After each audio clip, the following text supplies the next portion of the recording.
And so, Cody, Cody, I do want to ask you one thing here. What was your typical initial take rate when you went into a new area in the rural side? Because we know we've heard about some house experience, but some of these people haven't heard that. What was your initial take rate? And if, for everybody that's listening here, just to make sure here that we passed, when you go in and drill an area, you're going to go and drill through it, lay conduit, and at that point, you're automatically signing up people, and you'll get some takes and some that won't. And so the take rate or percentage is what I'm asking on the experience here. So Cody, what was your initial take rate in the first 30 to 60 days after you lit it up?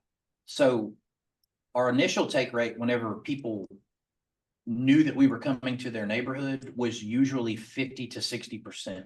And that was on the pre-sign up.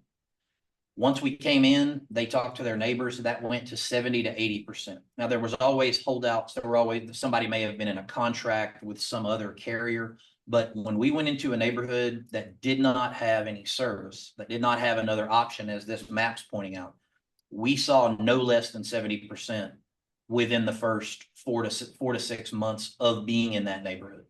And then usually by year 2, we had, I don't want to say 100%, but we had 90 to 95% because we were the carrier. And to give you an analogy, if everybody on this phone right now was working off of their hotspot from their cell carrier, and that was all you had, and then someone came into your neighborhood with this, I don't want to say there's not an option, but you would scramble to get it. There would be a sense of urgency for you to say, no, I need that right now because I need to conduct business, or I need to do schooling or telehealth or whatever it may be. So that's one of the reasons why the take rates are so high, is because it opens doors for people that they have never had before.